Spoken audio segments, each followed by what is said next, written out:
Student the next topic है हमारा क्या, silk.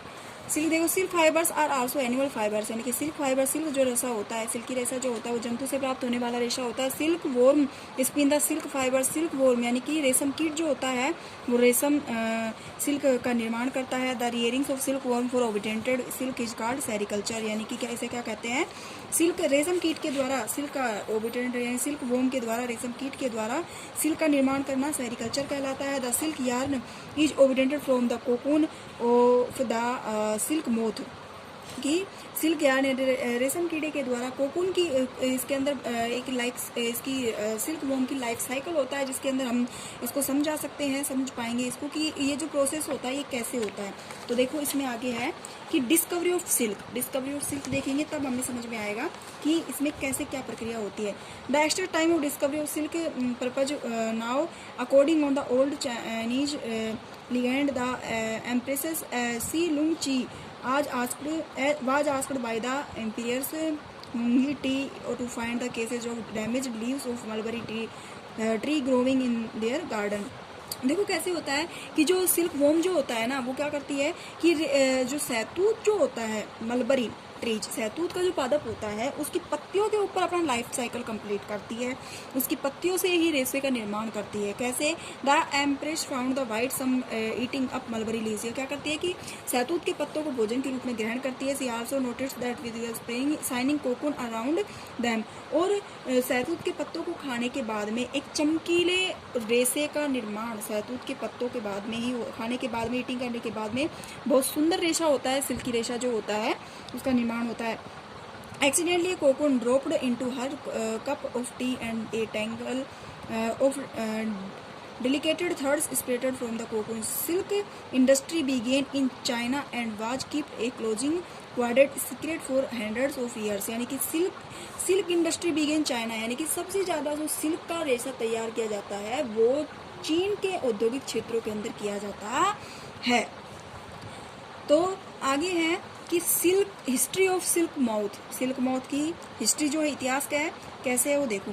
The female silk moth lays eggs from which hatch larvas which are called caterpillars of silk worm, कि जो female जो होते हैं, मादा जो सिल्क मोथ होती है, रेशम कीट जो होता है, वो सिल्क वॉर्म जो होती है वो लार्वा अवस्था के अंदर सिल्क का निर्माण करती है, जिसे हम कैटरपिलर कहते हैं।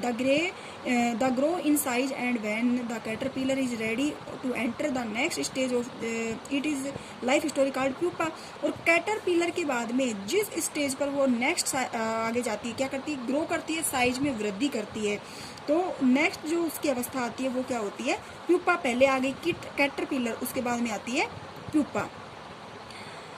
Then it swings its head from side to side in the form of the figures of 8. During this movement of the head, the caterpillar secreted fiber made of a proteins which hardness of exposure to air and becomes silk fiber।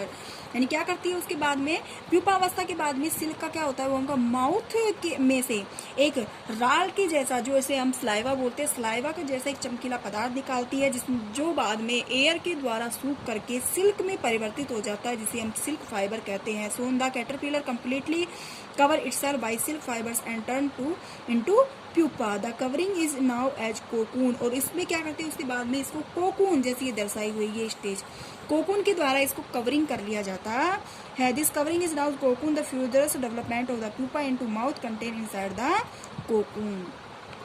ठीक है, तो इसकी life cycle होती है कि पहले caterpillar अवस्था आती है, उसके बाद में प्यूपा आती है, उसके बाद में सिल्क फाइबर का निर्माण होता है, उसके बाद में उसको कवरिंग किया जाता है, उसे हम कोकून कहते हैं।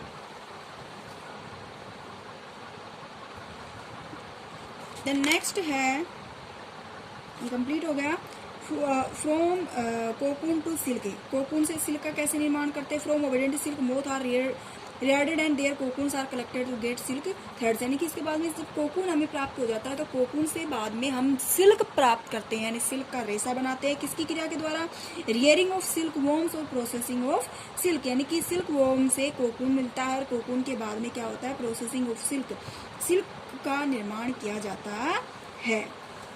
क्या करते हैं, a pile of cocoons is used for obtained silk fibre. The cocoon are keeped under the sun और बॉइल्ड और एक्सपोर्टेड स्टेम, यानी कि क्या करते हैं, कोकून को वहां से उठा करके उसको क्या करते हैं कि cocoon is use for obtaining silk fibres. Cocoon को उपयोग क्या करते हैं, सिल्क फाइबर बनाने में करते हैं। The cocoon are keeped under the sun और बॉइल्ड द एक्सपोर्ट। उसके बाद में कोकून को बॉइल्ड किया जाता है, उसको उबाला जाता है, गर्म किया जाता है। The silk fibres separated out. उसके बाद में सिल्क फाइबर्स जो होता है उसको अलग किया जाता है। The process taking out threads from the cocoon for use as a silk is called reeling the silk. उसके बाद में जो स्वच्छ और सुंदर सिल्क रेशा प्राप्त किया जाता है उसके बाद में उसकी रीलिंग की जाती है।